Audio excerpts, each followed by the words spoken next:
pessoal, sejam bem-vindos a mais um episódio do nosso Volcast. Hoje nós temos uma convidada muito especial. Eu não sei se vocês conhecem ainda, mas eu tenho certeza que vai agregar demais aqui no nosso podcast. Gisela Miyamoto, até olhei para não falar errado, Miyamoto, né? Gisela que é o Souza dos nomes orientais.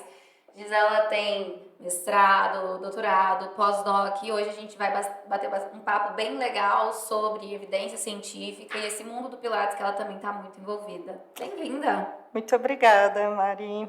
Olá, pessoal. É muito bom estar aqui com vocês e agradeço demais o convite. Imagina, pra gente que é um prazer, né? A gente foi dar uma pesquisada assim, né? Não foi um Lattes, que site que era, Rivas? Um site diferentão, assim. Escavador. Parece que apareceu tudo sobre sua vida. É um escavador. Você pareceu que você tem um pug. Eu não aceitou. Caramba, eu nunca postei isso. Conta um pouquinho pra gente da sua formação, o que te motivou a começar na área da fisioterapia. Eu sempre fui nadadora, né? Então, desde os 9 eu pratiquei natação, fui para natação competitiva e até entrar na faculdade eram duas opções para mim somente, ou era físio ou era educação física. E aí, antes de terminar o curso, o terceiro ano, eu acabei me machucando e tive algumas vivências assim dentro da fisioterapia e acabei me apaixonando porque eu podia associar as duas coisas que eu gostava, né? Que era atender ou beneficiar alguma pessoa, reabilitar alguma pessoa com o esporte, né? Então eu via que tinha uma área da desportiva ali, aí eu comecei a ficar empolgada, o sonho de ir para as Olimpíadas como nadadora eu não alcancei, então quem sabe na fisioterapia. E isso me incentivou, né? Eu acabei fazendo as provas, né, dos processos seletivos e passei em algumas, mas, né, eu acabei escolhendo a universidade que eu fiz toda a minha formação acadêmica, que é a Unicid, né? Eu sou filha, ela falou que eu tenho um quarto, uma cama lá, mas é mentira. Eu não duvido, né? A faculdade é assim. Mas, basicamente, eu passei 4 anos, né, da graduação lá e eu só tive experiência mesmo com pesquisa no meu último ano, né? Então, porque a gente tem que entregar o TCC e aí, dentro dessa vivência, né, do último ano da fisioterapia, que é sobrecarga de informação no estágio, né? Então, eu fui fugindo para outras áreas, não só da desportiva, gostei muito de saúde da mulher, gostei de neuro, então eu fiquei até um pouco confusa, mas no final da minha graduação, junto com a minha orientadora de TCC, eu tinha decidido que eu ia fazer o mestrado, né? Só que eu, né, como diz meu amigo, eu faço muitas giselices. Por quê? E uma delas foi, eu perdi completamente o prazo para fazer a prova, né? Então, exatamente esse meu probleminha com memória, né? Adoro dar fisioterapia. Eu acabei perdendo a data, mas aí tudo bem. Eu acabei embarcando numa especialização e eu tive a oportunidade de trabalhar com aprimoramento também na área de fisio desportivo e saúde do trabalhador. Então, eu fiquei praticamente 2 anos em aprimoramento nessa área e 1 ano e meio fazendo a especialização. E aí foi nesse tempo que eu conheci o Pilates. Então, no final da minha graduação, a gente teve como se fosse um evento, né, da universidade, um fórum, que eles mostram assim todas as áreas que a fisioterapia pode atuar. Então, um profissional de cada área. E até no 4º ano, assim, eu não conhecia o Pilates. 2007. O Pilates, acho que começou no Brasil, tinha sido, acho que 2003, 2004, foi muito pouco. Então, 2004 foi quando eu entrei na faculdade, então eu nem sabia o que era Pilates, né? Eu só sabia que era natação e musculação. E durante a faculdade você treinou esse tempo todo? Você fazia natação? Fazia. Eu só eu só parei no último ano mesmo. Porque não dá, né? É impossível. Porque estágio, e lá na Unicid eram 4 anos integrais, né? Então, eu saía da aula às 5 da tarde, ia direto para o clube, treinava, E aí voltava para casa exausta e aí tinha que ir para a faculdade. Então, os tempos que eu tinha para estudar, na verdade, eram os intervalos, né? Então, e de final de semana. E às vezes nem de final de semana, porque a gente competia ou treinava, então foi virando essa bola de neve, né? Mas como eu disse nesse evento, uma menina, eu nem lembro quem era na época, apresentou Pilates com bola. Ok. Foi o que eu sabia. Mas tinha alguma coisa, né? E eu fui uma das pessoas que achava que Pilates só fazia com bola suíça. Porque te mostraram assim. E aí uma das professoras, no final, dentro desse meu aprimoramento fora da graduação, ela surgiu um convite de uma outra pessoa, né? Ela se chama Virgínia, ela é de Minas, mas na verdade ela morava aqui, que ela precisava de pessoas para ela ministrar o curso, mas a intenção dela de ministrar esse curso de Pilates era para que as pessoas conseguissem fazer estágio e ajudar ela dentro do estúdio dela de Pilates. Então, era lá no Brooklyn, assim, era bem longe. Mas, assim, foi o primeiro contato que eu tive. Então, foi o meu primeiro curso de Pilates. Então, ela tem uma certificação, né? Porque na época não tinha tantas escolas, né? Sim. E aí eu tive esse primeiro contato e foi quando eu me apaixonei. Aí eu comecei a aplicar Pilates em todos os atletas. Todo mundo vai fazer Pilates, sim. E você viu o resultado, sim, né? E dentro da especialização simultânea, eu aprendi muito sobre periodização de exercícios, né? E aí eu amei. Então, aí eu fui vendo que era a área que eu queria mesmo. Não só com atletas, né? Mas pensar na reabilitação com atividade física, com exercício. E aí o Pilates caiu, assim, como uma luva, né? Então, fui fisgada pelo... pelo querido Joseph. Na foto dele não tá aqui. Geralmente ele tá aqui, ó. Ele de sunga. Sensual. E aí o interessante é que logo depois da especialização eu não perdi a data da prova do mestrado e eu acabei ingressando, né? Mas foi muito bom, porque nesse meio tempo eu consegui trabalhar um pouco com Pilates também em um estúdio. Foi o primeiro estúdio que eu trabalhei, né, com o Rodrigo Rizzo, né? Ele agora está na Austrália, terminou o doutorado. Ele assim, é um cara super inteligente. E aí ele me incentivava muito assim, né, a questionar, né? Então não só planejar o tratamento dos pacientes, né, mas de explorar isso que eu conhecia, né, de periodização e tudo mais, e começar a pensar em periodização dentro do Pilates, né, que era uma coisa que não era, era aquilo de 6 a 8 repetições, e se for panturrilha pode fazer 15. Então, foi assim que eu tinha aprendido, né, na época. Então, eu comecei a usar esse raciocínio clínico dentro da clínica, e a gente tinha muita discussão de casos também, desse fato de explorar postura neutra e tudo mais. Aí, quando eu fui para o mestrado, né, aí veio aquela luz, né, de, nossa, eu acho que eu posso pesquisar algo que eu gosto muito, né, e por que não com Pilates? Né? E aí eu fui para o mestrado para fazer um estudo relacionado a Pilates e do lombar, assim. Esse foi qual o estudo? Aquele com 200? Não, esse foi o primeiro, esse grandão aí foi doutorado. Então, o maior estudo de Pilates que tem, né? É uma longa história esse estudo aí. Pelo jeito foi bem tranquilo fazer, né? Só pelo brilho no olhar. O brilho foi depois, né? Que assim, valeu a pena todo o trabalho que deu, assim, mas para sair ele até o final, assim, foi bem suado, assim, os 4 anos de doutorado.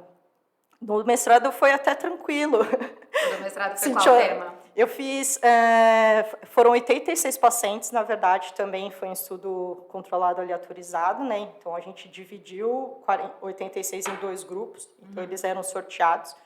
Um recebeu uma cartilha educativa, né, com relação à dor lombar e tudo mais, então eu estudei dor lombar crônica não específica. E o outro grupo recebia Pilates mais essa cartilha, né? Então, só que lá na Unici a gente não tinha um estúdio de Pilates.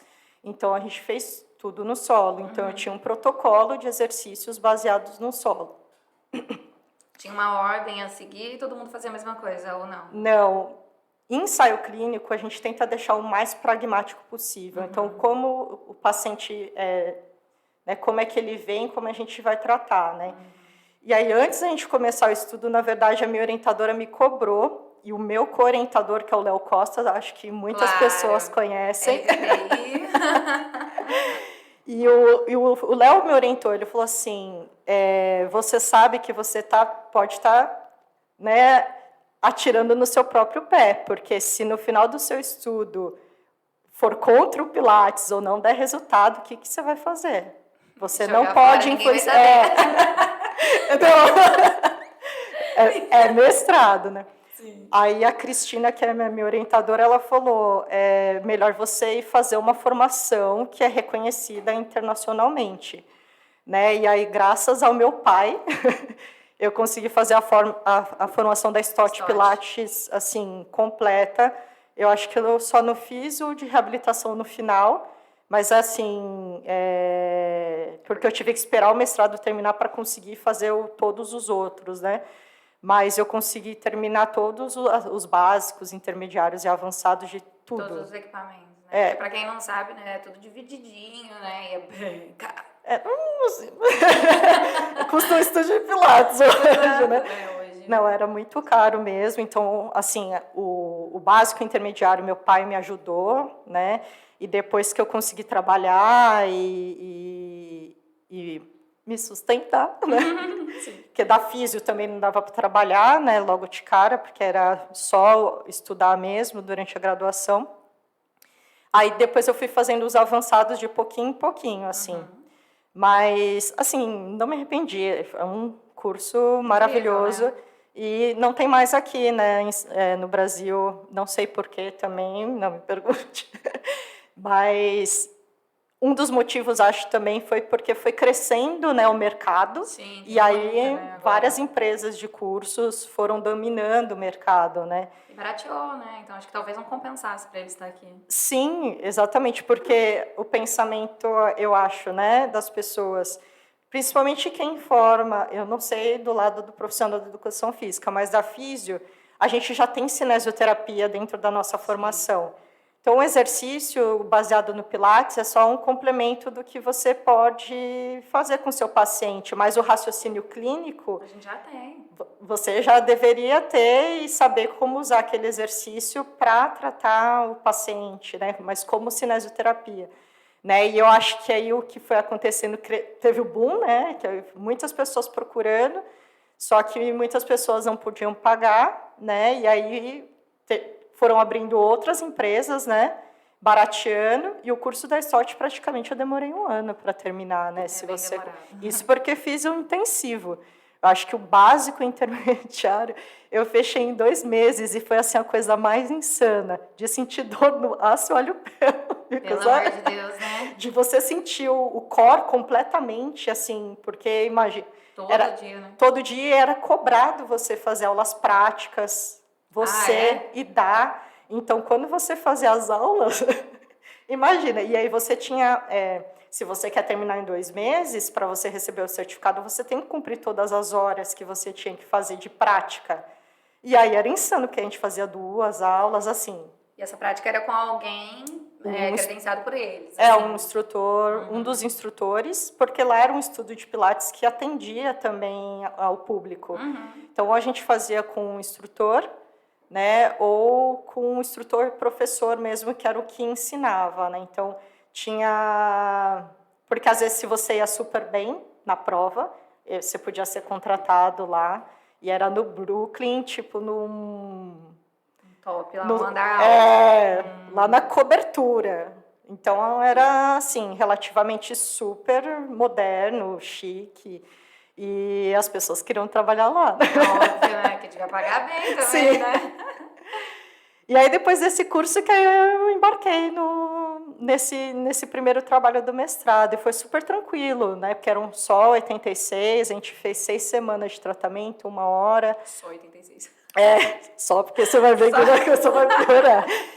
E aí foi muito legal a experiência, né? Eu adoro esse contato com os pacientes, né? Na Stott você não pode muito eles não incentivam muito o estímulo tátil, né? Eles brincavam que lá era até uma varetinha. Aí eu falava para os pacientes, se você não me obedecer, eu vou usar a varetinha. Vai tomar. Mas, assim, foi muito bom esse contato inicial, né? E ao mesmo tempo do mestrado, eu ainda, né, tinha... Aí depois eu acabei tendo meu próprio estúdio, então eu ficava lá e cá. Mas o final do mestrado foi relativamente saudável. Que bom, né? Foi tranquilo, porque geralmente não é, né? Perde-se cabelo, perde-se... Sim. Aí, o mestrado, acho que assim, ou você... Porque o mestrado, a intenção é mais por formação para você dar um ensino superior, né? E ele te deixa com a pulga atrás da orelha da pesquisa, mas para você se tornar pesquisador mesmo é só depois do doutorado, né? E aí, quando eu terminei o mestrado, eu tinha certeza que era isso que eu queria, que eu gostava muito dos contatos, né, de ter esse contato com os pacientes, mas eu gostava, assim, muito da pesquisa. Sim. Você pesou os dois e... Aí foi por isso que eu fui para o doutorado. Aí escolheu um estudo gigantesco, né? Porque a gente, no nosso de mestrado, ficou várias dúvidas, né? Primeiro que a nossa amostra, né, o número de participantes, ele era relativamente pequeno. Sim. Então, os estudos com dor lombar, eles eram relativamente maiores, com mais de 75 participantes por grupo, né? Então, e depois que a gente fez, né, o do mestrado, a gente fez 2 vezes por semana, né, o tratamento. E aí surgiu dúvidas, né? E se eu modificar a dose, né? Mas veio esse pensamento porque naquela época, quando a gente vê os estudos que comparavam entre exercícios, se via que o exercício era bom, porém o efeito era só relativamente moderado e não tinha diferença entre os exercícios. Então, se você fizesse esteira ou pilates, era relativamente o mesmo tamanho de efeito. Tá? E aí eu estava com essa dúvida, tá? Então, isso por conta da periodização que eu amava, da fisiologia, e se a gente mudar a dose? E se ao invés de a gente pensar em dar exercícios leves, a gente pensar em controlar e tentar fazer uma periodização com exercícios moderados, né? E variar essa coisa da frequência semanal, né? E na época que eu tinha estudo de pilates, né, 1, 2, 3 vezes por semana, e todo mundo perguntava, né, e aí, o que eu faço? E eu, que é melhor, né? Aí a gente chegou a fazer no mestrado uma revisão sistemática, então a gente fez o levantamento de todos os estudos de dor lombar que tinha, eu consegui identificar quais eram as principais doses, mas assim, eram poucos estudos, então não dava para saber se 2, 3, qual que teve maior benefício. Então, aí eu falei para a minha orientadora, bom, o doutorado está aí, a gente pode comparar 3 doses. Só que aí a amostra era 74 por grupo, né? Nossa. Aí eu falei, então tá, então vamos fazer um estudo com 222. Porque a gente ia comparar 1 vez, 2 e 3 vezes por semana, durante 6 semanas. Muito legal. Ótimo. Aí a gente submeteu esse projeto para a FAPESP, que é uma fundação de amparo à pesquisa aqui de São Paulo. Né? Então, eles financiam... eles financiaram o meu doutorado. Né? Então, eles me pagavam todo mês para ter dedicação exclusiva para a pesquisa. Aí, quando a gente mandou o projeto para a FAPESP, né, quem avalia é um pesquisador que entende um pouco da área, né? E aí foi engraçado que eu acho que caiu na mão de professor de educação física. E aí ele detonou o projeto, porque mesmo que eu pensava em periodização, ainda precisava de muitos detalhes.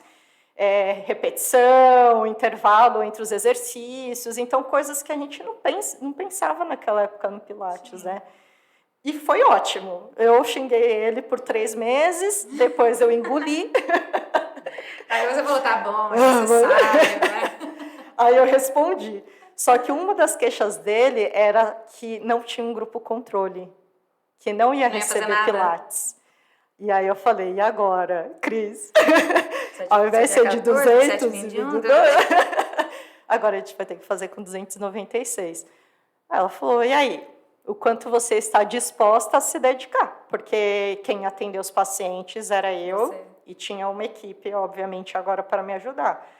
Aí eu fui calculando quantos iam me ajudar, quanto eu ia ter que me dedicar, né? E eu com o estúdio de Pilates, falei, tá, eu vou ter que abrir mão dos meus clientes, né? Mesmo porque com a bolsa da FAPESP eu não podia mais trabalhar. Sim.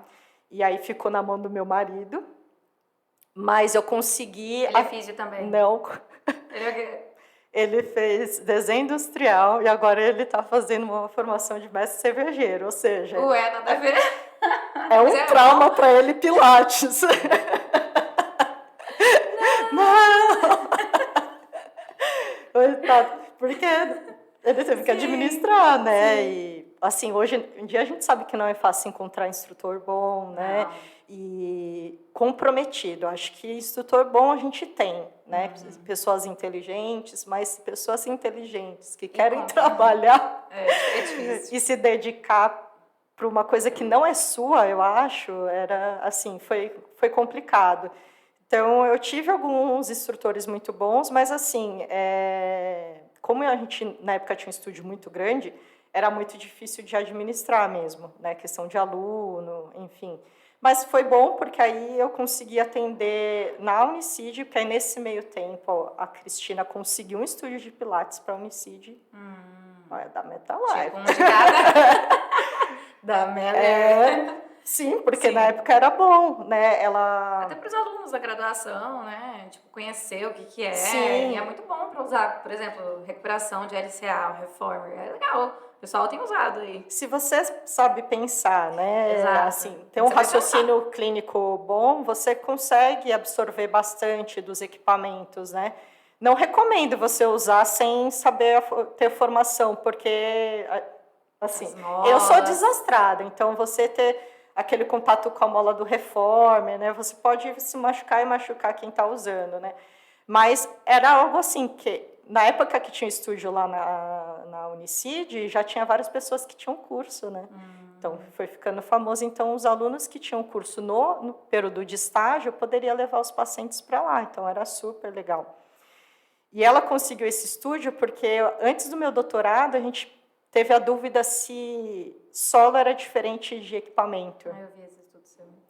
E aí, ele não é meu. Eu, assim, mas esse tem um pezinho. Tem seu nome.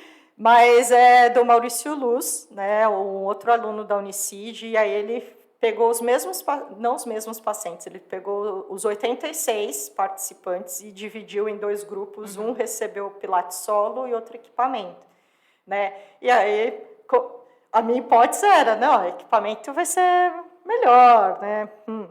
Se nenhum exercício era melhor do que o outro, né, o Pilates solo, equipamento, será que ia dar? E no final, realmente não deu, o que é sensacional. O que é muito bom, ou seja, você consegue trabalhar com um custo muito baixo, que é o solo, Sim. né? No máximo ligar, comprar uma bola, um elástico, ou até sem nada, até né? sem nada, porque... E você consegue ter o mesmo efeito.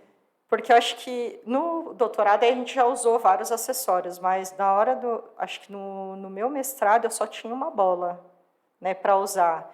E aí, se você olhar o efeito clínico, ele não foi muito diferente mesmo. E, legal, né? Então, viu? Não precisa do equipamento para tratar paciente com dor lombar. Pode então, falar a gente não pode tranquila. generalizar, né? Mas o que é legal do equipamento é que a gente consegue diversificar mais, né, movimentos. Ele ajuda também, né? Porque tem uns exercícios do solo que são mais complexos, ele dá um apoio. E da Stott eles ensinam muito você a adaptar, né? Então, o que é legal, né? Se você for ver a sequência dos exercícios solo do clássico mesmo, alguns são bem difíceis de fazer. Mas, assim, o que eu aprendi nesse primeiro estudo é que a gente não pode... o paciente, muitas vezes, a gente acha que ele não vai conseguir. A gente, né, pensa isso, imagina o paciente... E, no final, ele surpreende. Sim. Então, eu fui surpreendida com vários pacientes no mestrado, né, que conseguiram fazer, enfim. Mas eu, do Maurício Luz, a gente queria comparar mesmo. E aí foi interessante, porque, né, é um resultado que não era o esperado, mas que é relativamente bom. Hoje, se você pensar em, né, tudo que a gente faz de pesquisa, a gente pensa em como implementar, né? Imagina se o SUS consegue, né, a gente comprovar que o Pilates realmente vale a pena você introduzir para pacientes com dor lombar dentro do ambulatório, e o SUS, ele não precisa de equipamento, você pode ir em qualquer lugar, uma quadra de uma escola, assim, você precisa de um colchonete, né? Isso. E é muito fácil você aplicar, a gente não comparou o grupo ainda com o individual, alguns estudos, né, que analisou a experiência de profissionais, eles sugerem que não faça em grupo na fase aguda de dor ou reagudização, então, ou seja, quando a intensidade da dor e a incapacidade está lá em cima. Mas se ela está em nível controlado, aí você pode abrir, né, para o grupo, né? Então, vai ser tranquilo. Seria algo que seria viável, mas tem que ser testado também a gente fazer essa implementação. Mas aí depois a gente marcou nesse doutorado maluco. 290 aí? 296, mas aí não parou por aí, né? Que aí minha orientadora já estava, né? Nossa, né? Essa GIS só me põe enrascada. E aí, nesse tempo, a Unicid, ela tem muito essa questão da internacionalização, e naquela época era muito com professores da Universidade de Sydney, né? Então, lá da Austrália. E nesse tempo, uma professora de lá, a Christine Lee, veio para o Brasil e ela deu um workshop sobre avaliação econômica em saúde. E aí a gente não tinha, já tinha sido aprovado na FAPESP, mas a gente não tinha começado o estudo ainda, estava em processo em passar em comitê de ética, né? E aí eu olhei... Mais um! Cris, o que você acha da gente incluir a avaliação econômica dentro do estudo? Porque ia ser o primeiro estudo em fisioterapia no Brasil e o primeiro com Pilates, né? Então, eu falei, é uma oportunidade, né? Então, se a FAPESP, ela vai ficar muito feliz com isso. A verdade é lá.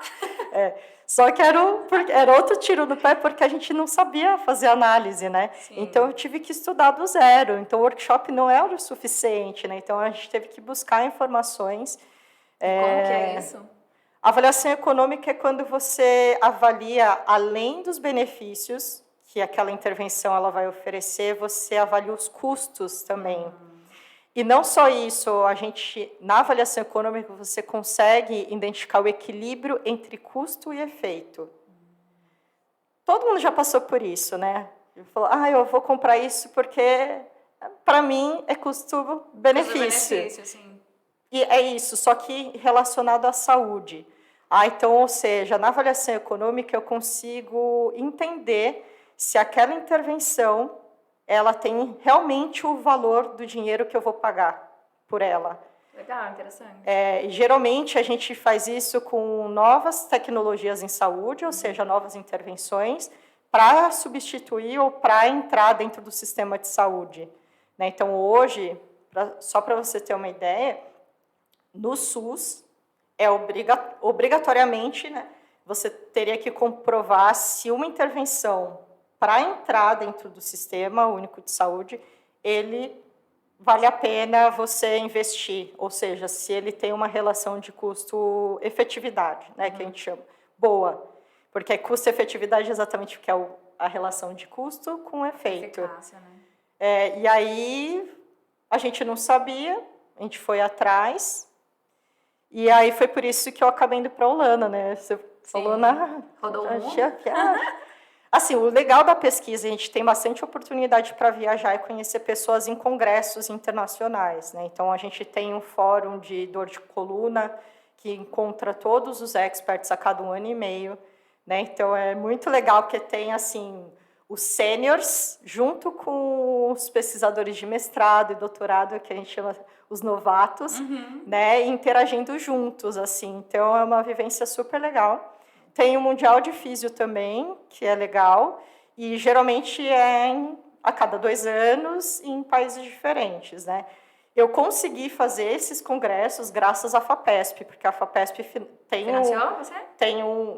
Além da minha bolsa, a gente tem uma reserva técnica. Então, uma porcentagem que eu ganho no final, 15% eu posso gastar com o que eu quiser que esteja relacionado à pesquisa.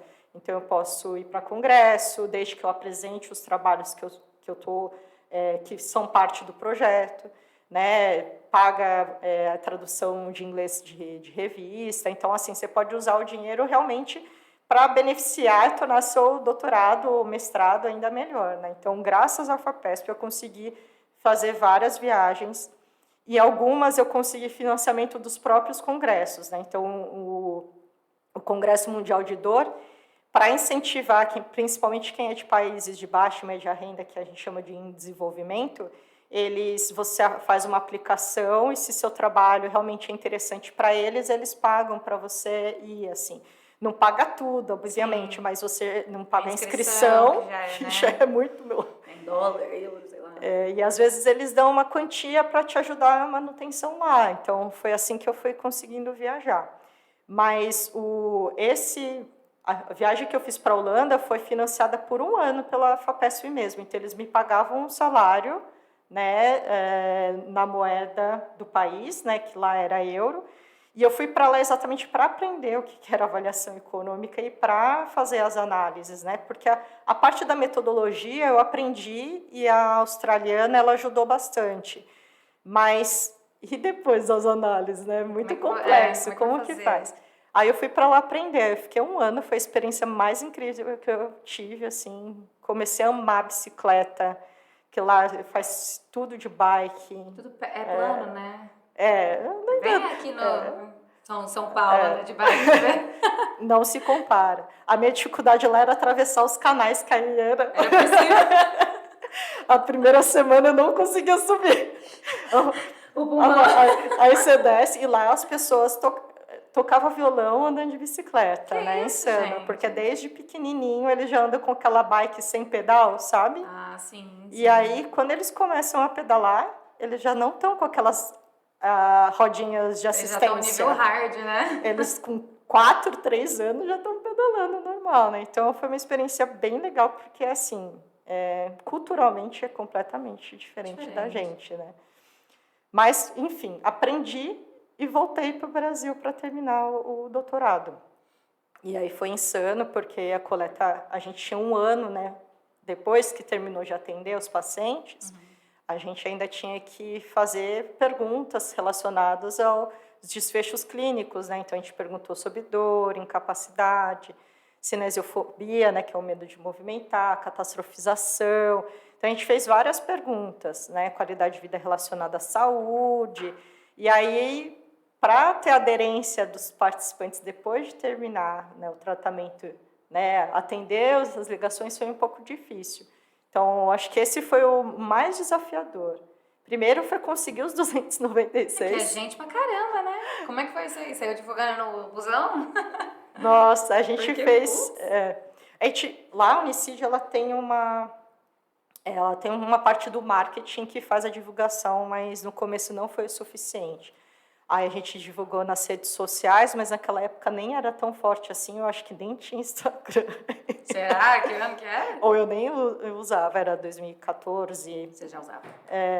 Seu primeiro post foi era Facebook, tinha bastante, eu lembro que a gente fez. E o Insta eu estava nativa, mas mais por conta de trabalho, não relacionado ao doutorado, né? Então, eu usava mais pessoal, divulgava alguma coisa do estúdio, né? Mas, assim, em meu nome, porque como eu estudava bastante, aí as pessoas, né, começaram a me procurar por causa disso, né? Deixa eu ir lá fazer pilates com a nerd. Porque ela vai saber, né? Principalmente paciente com dor lombar. E isso foi bom, porque aí eu conseguia pacientes pro estudo, né? Então, a gente atendia na Unicid e lá no estúdio que o meu marido agora administrava. E chegou uma hora que não era o suficiente. E chegou um momento que, se não entrassem uma quantidade para finalizar, eu não ia poder mais ir para a Holanda. Aí falei, não, gente. Aí eu comecei a disparar assim, mensagem para Globo, para as rádios, Estadão, tudo. Eu não sei, olha o nível. Foi tanta gente que eu não sei como aconteceu que anunciaram na rádio. E assim, não foi só uma vez. Foi várias? Foram assim umas 3 vezes. E aí depois disso começou Você teve que começar a ter. recusar, né? Chega. Não, começou a vir gente com dor cervical, dor no ombro, né? Então, você está do lombar. Aí para fazer isso tudo, né? E aí foi o legal, assim, foi relativamente bom também, porque a gente atendeu muitos professores e coordenadores de escolas. Então, quando eu atingia o coordenador, aí ele já mandava todos os professores da escola que ele coordenava que estavam com dor lombar. Aí vinha para mim. Aí esses professores, tinha gente que era do espiritismo do bairro ou da congregação. E aí começou a espalhar assim para as congregações, comunidades religiosas. E eu comecei a receber pessoas de indicação. Eu sou amiga de tal, da igreja tal. Pode vir. E aí a gente começou a atender bem, e aí foi insano, porque eu tinha 3 me ajudando na Unicid e eu na Vila Matilde. Aí a gente pediu para mais uma pessoa me ajudar, que é a Alessandra, que trabalhava lá no estúdio, aí ela queria fazer pesquisa. Eu falei, agora é o momento. Você quer fazer pesquisa? Vem ver como que é. Aí ela entrou também. Eu tinha vários alunos, né? Eu tinha a Liliane, o Diego e a Amanda, que me ajudavam com as avaliações, né? A Amanda fazia a avaliação inicial e os outros a final. Aí a Caterine, Yuri, eles todos são super famosos agora. Caterine super famosos, eu quero. É do futebol feminino do Santos, e ela trabalhou lá na China um tempo. Foi para a seleção feminina. Então a Cacá é o fã-clube da Desportiva das Mulheres, né? Então, que a gente sabe que é um super restrito, e agora, assim, ela foi uma das que, né, brilhou os olhos das meninas com a esperança, e realmente agora, sim, tem mudado bastante coisas. O Yuri trabalha no rugby do Brasil, né? Então é legal, ele ia para viajar agora, então é legal também. A Nayane, ela trabalha até hoje com Pilates, né? Então ela tem alguns estúdios. A Ale eu não sei mais, depois ela acabou sumindo. Só solveu, né? Mas ela me ajudou bastante, e eu comecei a trabalhar das 6 da manhã até as 10 da noite. Nunca mais viu ninguém, e essa é a minha vida. Sim, e a gente teve ajuda também da empresa Panko, né? Então eu consegui um contato dentro da Panko, e na Panko eles também fazia uma seleção de quais funcionários estavam com dor, né? E aí eles me encaminhavam, né? Então foi uma troca de favores, né? Porque eu consegui ajudar, né, a aliviar a dor dos funcionários, e eles, né, me ajudavam a cumprir com os 296. Quanto tempo que levou isso tudo em processo? Eu comecei a coleta em 2014, a gente terminou no final de 2018, que seria o fim?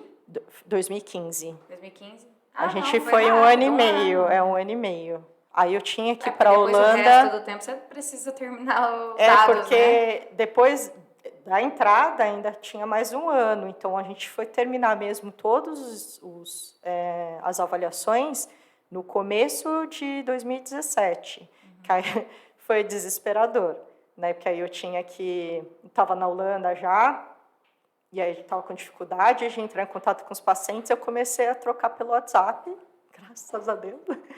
Mandava mensagem no Facebook, porque a gente tinha os contatos para pedir para os participantes, né, ajudarem a gente a cumprir.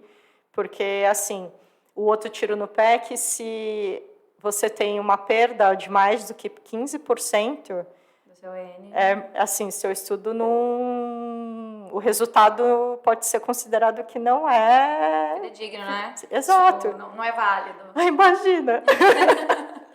Fica, pelo amor de Deus. Então foi desesperador, e a gente conseguiu, assim. Mas foi assim, super desafiador. Não me arrependo. Você defendeu em 2017 mesmo? 2017, final de 2017. Punk. Aí falou, pós-doc agora. Foi. Mas aí o pós-doc foi mais para aprender mais sobre a avaliação econômica e pensar em como eu poderia contribuir, porque eu vi que era uma área muito falha na fisioterapia e eu sabia da importância daquilo e via aquilo como uma visão do futuro, né? Uhum. Então, eu acho que se eu embarcar nessa de cabeça, não só profissionalmente, né, vai melhorar, mas eu vou beneficiar mais pessoas. Então, aquela minha ideia inicial de fazer fisioterapia para ajudar as pessoas, né, não é que eu não estou ajudando agora porque eu não estou colocando a mão, mas eu estou ajudando de outra forma, né? Então, Claro. a partir da minha pesquisa, eu consigo fazer com que o clínico entenda o que é bom ou não para se fazer, né, com seus pacientes.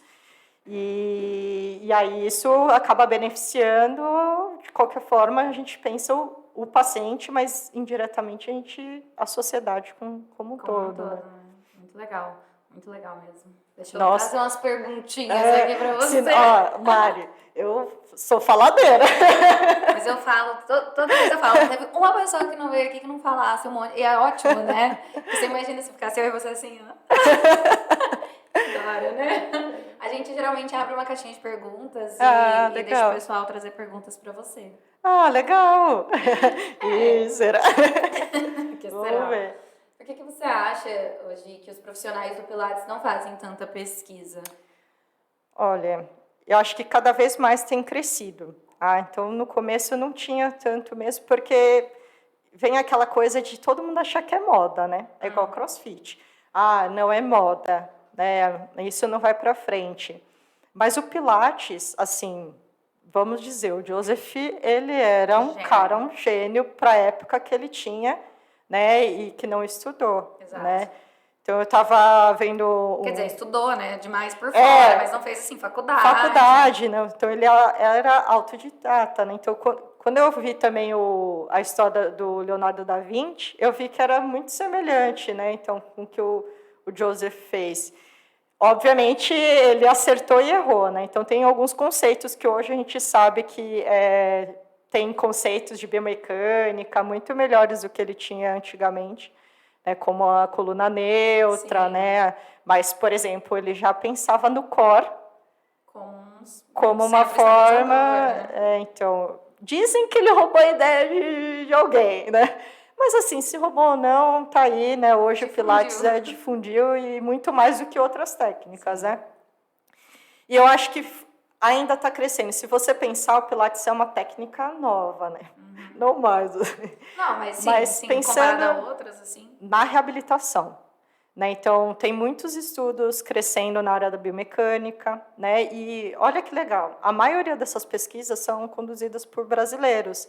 Então, olha como o Pilates atingiu, né, a gente. Tem estudos não só de biomecânica, mas agora sendo explorado com outras disfunções.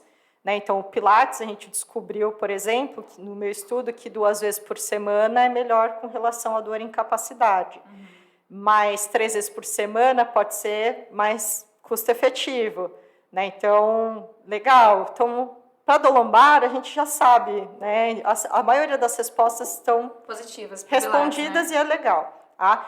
E um dos estudos que saiu mais recente, que ele juntou todos os estudos com todos os exercícios, ele mostra que o Pilates, o Mackenzie, os exercícios funcionais parecem ser melhores do que as outras formas de exercício. Então, olha que interessante. Né? Então, o olhar para o Pilates já começou a crescer mais, né? E aí todo mundo pensa no marketing, mas se você olhar e você estudar o Pilates, as máquinas, a forma de exercício, né, você consegue replicar aquilo com qualquer disfunção, né? Sim. O Pilates é para tudo? Não, não é, porque a gente não sabe se é bom ou não, mas a gente tem estudos com Parkinson, tem estudos com crianças, a gente tem com escoliose. Escoliose não tem muita evidência, assim, vamos dizer que não é tão bom.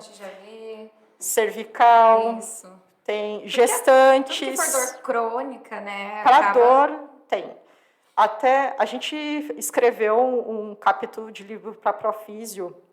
O último que a gente escreveu é com todas as doenças ou disfunções traumato-ortopédicas.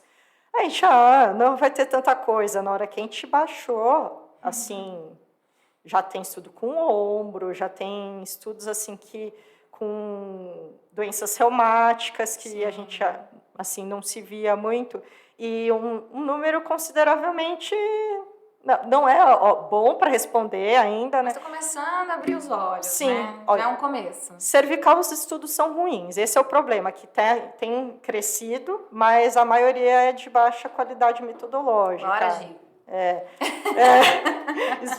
O de cervical eu tenho vontade, a Caterine sonhava em fazer com o ombro. Né? E agora eu estou estudando um pouquinho mais o ombro com o pessoal de Ribeirão Preto, lá com a Ana Maria Siriani, também super famosa.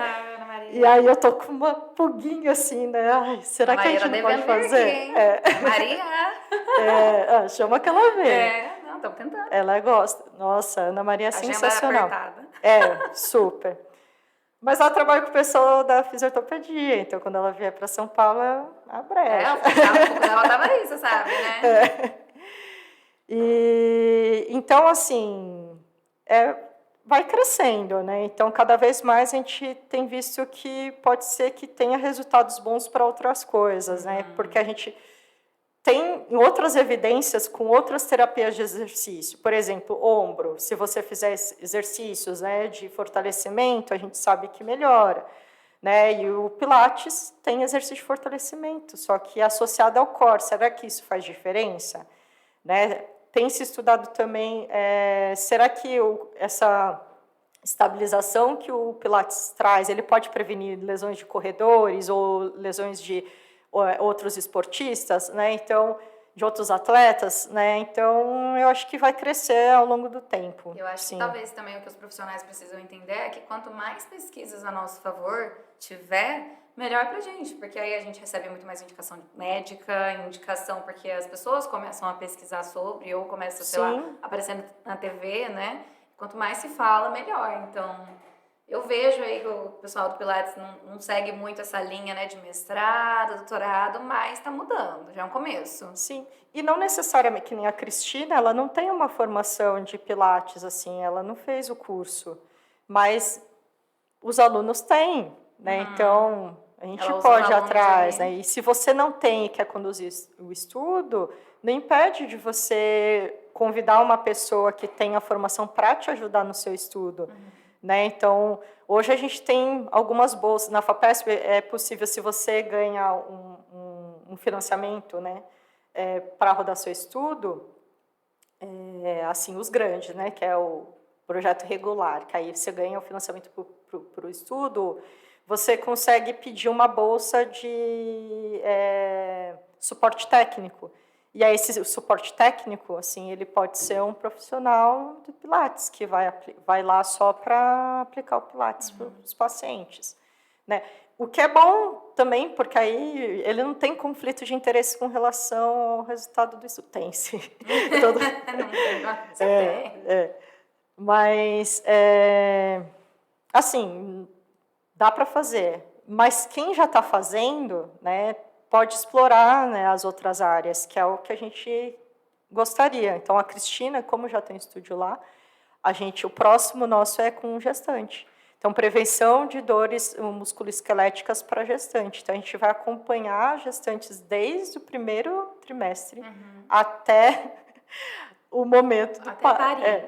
Então, até o momento que ela tiver autorização do médico de continuar o Pilates, ela vai fazer a sequência. Lá a gente tem um protocolo específico de gestante, e esse protocolo, assim, é o que você disse, não todos os pacientes vão fazer aquilo, não. Vai depender. A gente tem uma cartilha, vamos dizer que é uma apostila, a apostila do curso, vai dar vol. Aí o profissional, um raciocínio clínico dele, observando o que o paciente tem ou o que a gestante tem, ele vai definir o que é bom para ele.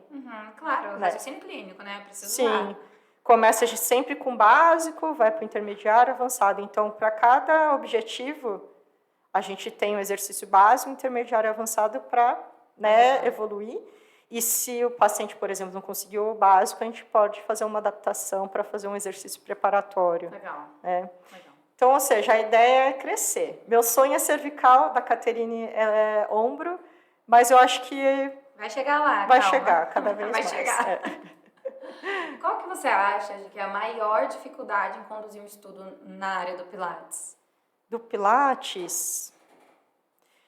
Ó, de recrutamento, a gente não teve tanta dificuldade, sabe por quê? Na época, o Pilates era muito na moda, né? Então, aí as pessoas queriam ir para fazer Pilates. Então, tinha outro estudo de Mackenzie, da minha amiga Alessandra, estava rodando ao mesmo tempo. Né? E quando as pessoas iam lá, assim, o dela tinha um critério um pouco mais fechado, né? O nosso podia anunciar para quem quisesse, né?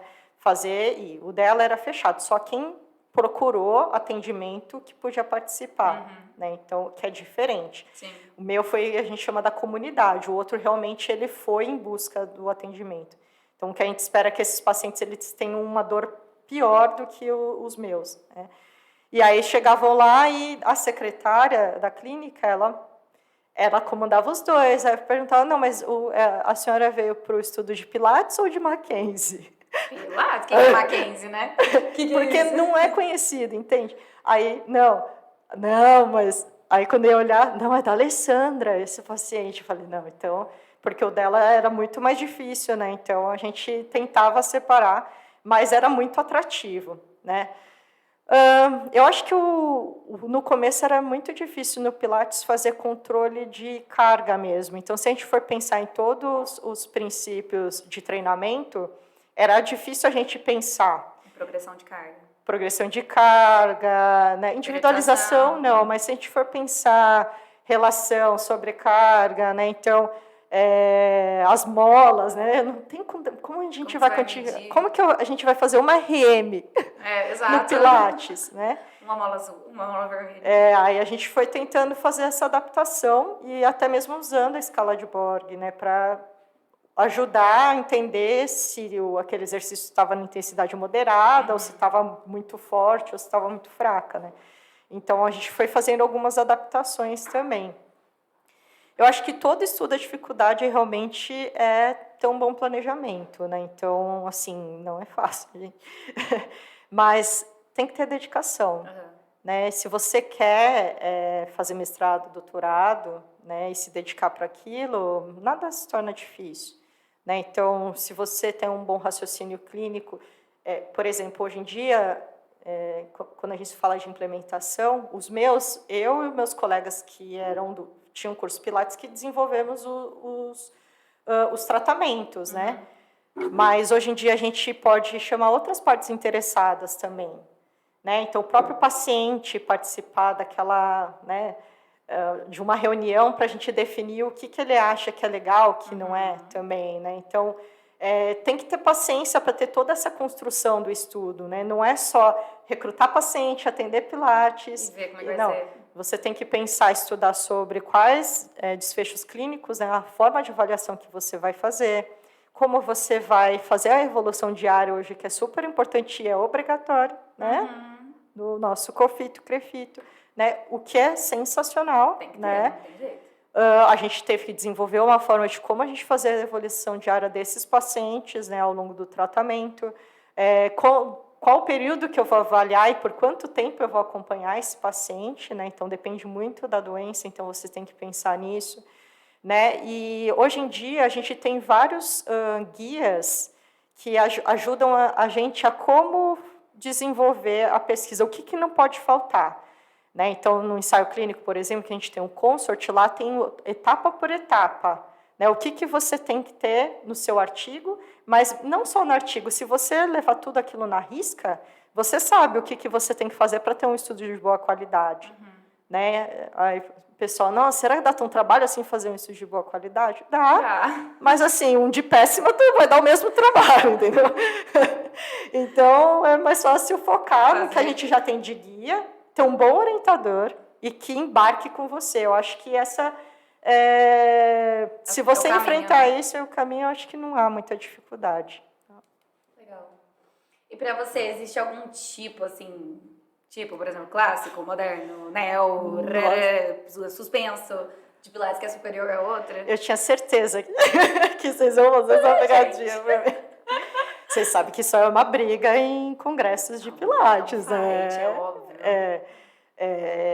A minha orientadora já ouviu falar que não existe estudos de Pilates publicados ainda. Que não falando sobre isso? Não, que não existem estudos de Pilates, porque os estudos que foram conduzidos com Pilates foram técnicas modificadas, né? Então, a gente sabe hoje que a gente tem dois tipos, né? Clássicos separados, né? Sim. A gente tem o tradicional, que é o repertório, que é o classicão, tipo, lá de Nova York. E a gente tem o modificado, que foi aderido depois do falecimento do Joseph, né? Um ou dois, né, seguidores, os senhores foram readaptando, que aí foi que construiu a linha da Stott e da Fisiopilates, acredito eu. A Fisiopilates é puro americano, né? A Stott é puro canadense. São similares, porém não são iguais. Então, se você fizer a formação... Tinha gente da Stott que tinha feito o Fisiopilates. Eu falei, queria até dinheiro assim, vou fazer os dois. Duas formações. E a galera tinha porque era totalmente diferente, né? E os dois têm certificação internacional, então não fazia sentido ter. Mas fazia para algumas pessoas porque a abordagem era completamente diferente. Hoje, de fato, Mari, não existe um estudo de Pilates que tenha conduzido o método só tradicional repertório. Eu não fiz a formação, então, assim, eu não posso falar que é bom ou ruim. No meu entendimento que eu tinha na época, o repertório era mais avançado. E era difícil você fazer adaptações para pacientes que tinham diversos problemas. Que é mais o clássico, né? Que não tinha tanta adaptação. Tanto é que quando você lê os próprios artigos, você vê, e quando você vê os vídeos, a maioria das pessoas, né, nos vídeos, apesar que para fazer vídeo, obviamente, bonzão, eu pegar só as bailarinas da Broadway junto e faz. Todo mundo de sunga e biquíni. Aí, lá, fazendo. Obviamente, quando você olha aquilo, até mesmo o paciente, né, ele acha, não, será que eu vou conseguir? E na época foi um empecilho meu, de alguns pacientes terem medo de fazer Pilates, porque, nossa, você vai me pendurar. Depois aquilo lá, né, porque as fotos das revistas eram aquelas inversões, né, as pontes invertidas, com uma perna para o ar no Reforma. Eu simplesmente falava para os pacientes, eu não faço isso, eu não espero que você faça. Sim, claro. E assim, com certeza, se eu for capaz, por que não? Né? Não é isso que vai piorar a sua dor. Né? Então, é isso que a gente tem que, né, salientar. Então, hoje, era outro sonho meu e da Caterine, era ter um estudo comparando o método tradicional com o método moderno, né, que é o modificado, que a gente chama. Porque a gente não sabe realmente se um é melhor que o outro ou não. Né? Quais benefícios você teria no repertório, por exemplo, tradicional, que eu acho que ainda se trabalha com retificação de coluna como RPG. Sim, sim. Né? E hoje a gente já tem o conceito das curvaturas fisiológicas, mas o quanto trabalhar retificação piora o paciente. Né? A gente não tem evidências do que comparando se é melhor ou se é pior. Né? E para a dor lombar, a gente acha que não vai dar diferença. Porque, na verdade, vamos falar para Pilates, é exercício. Entendeu? Então, não importa Eu sei que tem os fanáticos, a formação, né, que você tenha. O importante é você ter o raciocínio clínico bom. Concordo.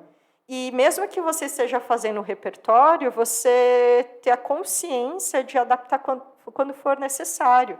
E eu acho que eu conversei com do método tradicional, não os fanáticos. Os fanáticos. E ela falou para mim que tem sim adaptações, né? Então a forma da gente falar que não tem é errada. Aí eu comecei a não falar mais isso. Mas e o que porque ela falou? Eu não conheço. Ela falou não, mas é possível adaptar, né? Porque o repertório cada vez mais você faz uma sequência completa, né? E, se eu não me engano, você repete aquela sequência por algumas semanas, né? Que não é ruim. Se você for pensar em aprendizado e motor, exato, você precisa repetir para você ter o aprendizado. Né? Então, Assim, ó, não vou responder. Eu não sei se é cientificamente superior. falando, né? É, porque a gente nunca comparou. O que a gente sabe é o que a gente fez de forma adaptada, modificado, ele é bom. Agora, o tradicional, acho que nenhum dos estudos ainda seguiu essa linha. Eu acho que falando em paciente, eu acho que não vejo diferença, porque nenhuma técnica hoje foi superior, assim, falou, nossa, esse exercício é muito melhor do que o outro. É tudo exercício físico, então se estiver trabalhando fortalecimento, de alguma forma vai ajudar. Se estiver fazendo mobilidade, de alguma forma vai ajudar. Então, assim, eu sei que existe o fã-clube, né? Sim. True to Joseph, but... assim, eles precisam fazer um estudo. Exato. Vem aí, pessoal do clássico, fazer um estudo, né? Ou me procura. Porque eu acho super interessante, né? Que nem a gente falar que é o Pilates real, é mentira, né? A gente já viu várias fotos do Joseph fazendo práticas acrobáticas dentro do seu ambiente de trabalho, né? Lúdico, né? E fazia polichinelo, lembra Sim, dessa fase? Que é a então fase ele do mesmo aquecimento. passou por algumas fases, então não vejo porque. Acredito que se ele tivesse vivo, ele teria modificado alguma coisa, com certeza. Sim, mesmo porque vários exercícios são para estimular você a fazer movimentos ginásticos, sim, né? Sim, exato. Então, parada de mão, essas coisas, mas assim, não sei se também o tradicional faz, porque eu não tenho conhecimento da formação. E aí outra coisa que fica mais fácil da gente ir mais para o lado do moderno é que hoje em dia eu acho que só tem uma formação do método tradicional no Brasil. Que é o Fernando Sadir? Não sei, eu sempre na época era da... Não sei. Bom, porque o Nanopilates acho que já é diferente. É? Nanopilates acho que é clássico, mas não é o original. É não, clássico. Eu sei que tinha um que era Enélia Garcia, se eu não me engano. Ela que promovia, junto com a Romana, não era? Isso. E aí, olha, a memória tá vindo. Pilateira. Mas eu nunca mais ouvi falar, assim. Então, eu acho que se ainda tem, né, alguma briga ou não, ou alguma defesa ou clube, eu acho que tinha que pesquisar mesmo para ver se é diferente ou não, e se não for, que eu acredito que não vai ser, ótimo. Cada um trabalha como que... Faz o que quer também, né? Cada um trabalha com o que tem. Né? Exato. E com o que gosta, né? É verdade. E, né, caminhando aqui para quase o fim, qual que você acha que são os próximos passos aí da sua carreira? Hoje você dá aula na Santa Casa. Não. Não? Eu dei uma... assim, o site aí. Eu dou para pós-graduação uma parte da disciplina que é sobre revisão sistemática e avaliação econômica. Então, a disciplina deles de prática baseada em evidência ou de metodologia, aí eu dou. Eu já dei de revisão sistemática para a Universidade Federal lá de Porto Alegre. Mas, assim, no meu pós-doc, o pós-doc que eu fiz da FAPESP foi relacionado à avaliação econômica. E agora eu entrei em outro pós-doc da Unicid mesmo, que é um projeto só de implementação, né, ciências da implementação, que vai um pouquinho sobre avaliação econômica, mas vai, né, abre mais um leque de vários outros estudos para que a gente consiga, de alguma forma, tudo que a gente, né, traz evidência que é realmente bom, a gente tentar implementar. Porque senão a pesquisa, né, Mari, fica... Imagina, eu trabalhei 4 anos no meu doutorado e triste se aquilo que a gente aprendeu ou respondeu não for para frente. Tem que ser usado, né? Sim. Então, por exemplo, as pessoas, o Pilates realmente é bom, e aí começar a implementar... fazer essa implementação, ou trabalhar atividade física ou qualquer tipo de exercício vai trazer benefício para o paciente com dor lombar crônica. Então, por que a gente ainda está recomendando os pacientes ficarem de repouso, se, na verdade, não é recomendado e eles precisam fazer exercício?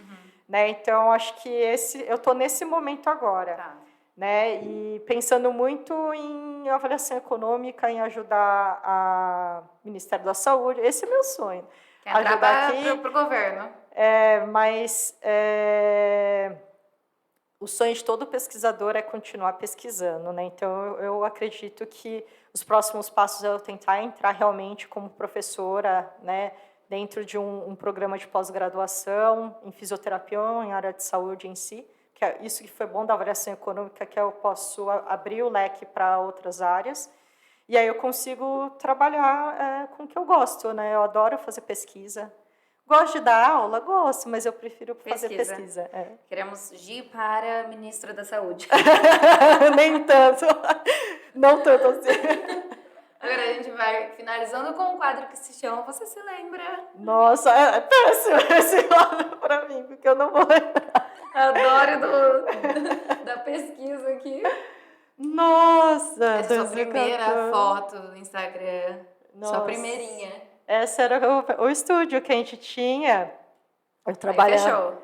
Fechei. Na verdade, eu trabalhei muitos anos com o Neopilates, né, com a Amanda Brás. Assim, abriu meus olhos, sabe? Eu estava procurando algo diferente, divertido. Eu sempre fui, né? Do exercício. Do exercício. Eu adorava circo. Então, eu encontrei ela num congresso brasileiro de físio em 2011. E quando eu olhei ela lá, macaqueando, enquanto uns estavam apavorados, eu estava lá chamando ela para vir para São Paulo, né? Então, acho que eu fui a primeira sede, né, dos cursos depois que a Amanda começou. E em outubro eu estava começando o doutorado ainda.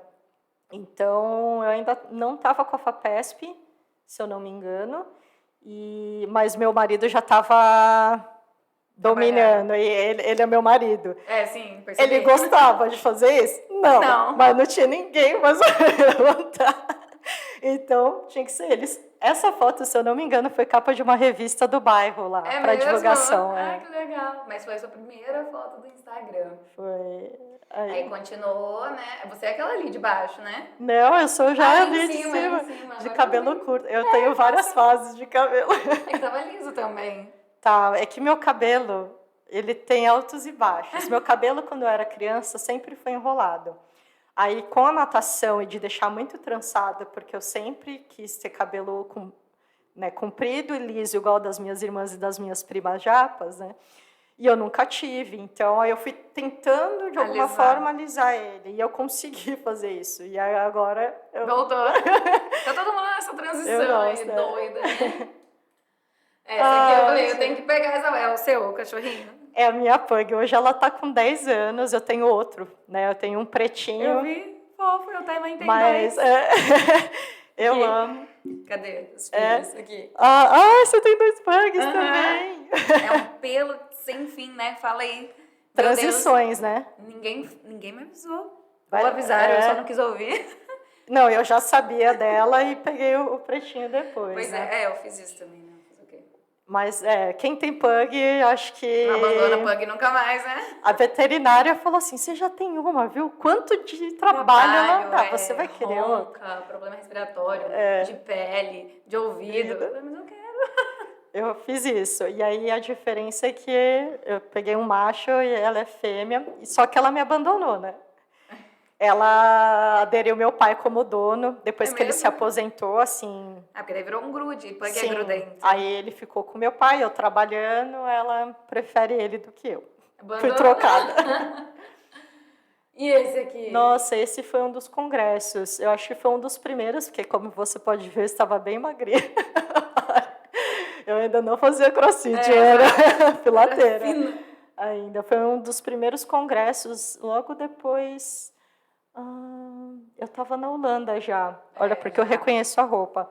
Eu acho que foi em Cape Town. Isso. Foi na Cidade do Cabo, assim. Foi muito legal. Assim, conhecer a África, conhecer as pessoas nesse congresso foi muito bom. Conheci o Felipe Reis, acho que todo mundo conhece. Assim, pessoalmente, a Femi nesse congresso, né, que eu sou apaixonada pelo Felipe. Desculpa, Flavinha.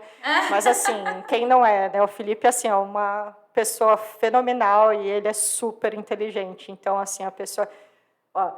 quero ser igual Felipe. Você. Felipe Reis, uma das minhas inspirações. E esse aqui foi um artigo... Esse foi da British Journal of Sport Medicine. Esse foi...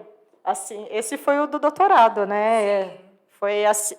Foi quando Leiam esse artigo, tá, gente? É muito legal. Mesmo que não sabe inglês, o Google Tradutor ajuda bastante. Hoje faz tudo. Se for o Google Tradutor, agora tem aquele chat GPT lá que traduz muito melhor. Eu acho que o Léo fez um post também com um Sobre resuminho esse. dele, a gente repostou. Mas esse foi o do doutorado mesmo. Foi bem legal, assim. E aí, assim, valeu a pena todo o trabalho que deu quando eles aceitaram o meu artigo. A gente tentou na BMJ primeiro, que é um bem melhor, né, o fator de impacto. Mas tudo bem, foi rejeitado, assim, demorou para ser rejeitado. Geralmente eles se rejeitam em 2 dias e eles ficaram 30 dias pensando se iam querer fazer a revisão dele ou não. Eles mandaram alguma coisa ou não? Não, depois eles se rejeitaram, mas eu fiquei com a pulga atrás da orelha do que alguém queria, outro não quis. Isso. Mas, porque realmente, assim, para a BMJ a gente chutou alto. Sim. E a BJ é fenomenal, assim, não é ruim, mas a BMJ a gente teve uma rejeição primeiro, mas graças a Deus depois já passou, né? Esse aí foi, assim, muito bom, assim, acima das nossas expectativas ainda. É super incrível, né? Ter um artigo de Pilates escrito por uma... É que quase caiu o celular aqui, gente. Escrito por uma... Não pode. Dei um grito, né? Escrito por uma brasileira é muito legal mesmo. E aqui você e o teu marido, que não tem nada a ver com Pilates, mas entrou na sua onda, né? Entrou. E agora tá no CrossFit. Isso que é legal, né? Porque agora eu uso tudo, né? Ah, não, mas isso aqui é movimento do CrossFit, né? É um overhead. Sim, ele, né? Só que eu sou a barra. Só que eu sou Pilates. Eu sou a barra. Essa é uma das fotos que eu mais gosto, né? A Camila, que era ela é lá de Londrina, ela fez uma foto dessa na época do NEL e agora eu quero, né? Meu marido, não, é impossível. E a gente casou na época do doutorado, né? No doutorado, quando eu entrei, minha orientadora deu 3 conselhos. Não case? Não casa, não tenha filhos. E o terceiro, eu não lembro, mas eu acho que esses 2 foram os que marcaram. E aí eu casei, né? No meio da coleta. Eu não tive lua de mel porque eu tinha que terminar a coleta de dados, enfim. Então, o Rodrigo é bem parceiraço. E essa foto a gente foi para Ribeirão Preto visitar a Ana Maria, que eu adoro lá o pessoal, o grupo de ombro. E que a ideia também é a gente fazer uma transição. Eu tenho feito bastante colaborações lá com o pessoal da USP. E eu sempre sonhei conhecer a USP Ribeirão. Então, como fisioterapeuta, a gente sabe de São Paulo, as bambambãs na minha época era São Carlos, era Presidente Prudente, né, e Ribeirão. Né, e aí eu tive a oportunidade de ir, menina. Olha o mico. Chorei entrando na faculdade. Realização de sonho, né? Meu marido, não acredito. Nerd! Que nerd. E assim, foi sensacional. Só que assim, eu tenho problemas com calor, né? E esse dia estava super quente. E aí eu fui vivenciar.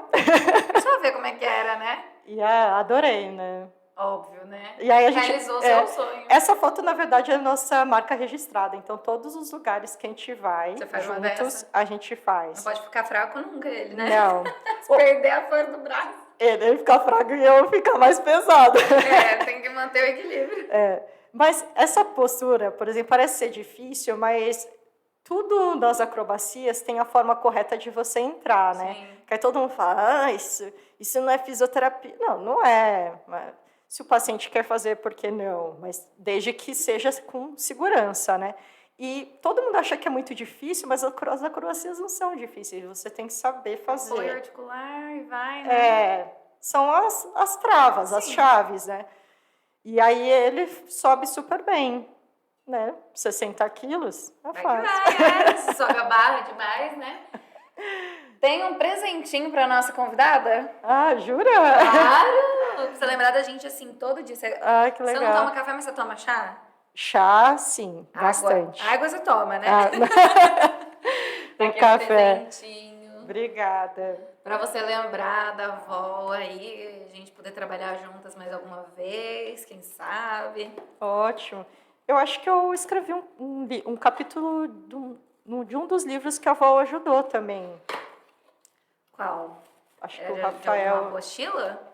Eu acho que é o último livro. O livro é dessa grossura. De match? Não, é um livro inteirão de problemas de saúde, com várias funções. Tem tudo do Pilates, tem nesse livro da Ateneu. Aí o Tá. Rafael, eu acho que tem um capítulo só dele lá.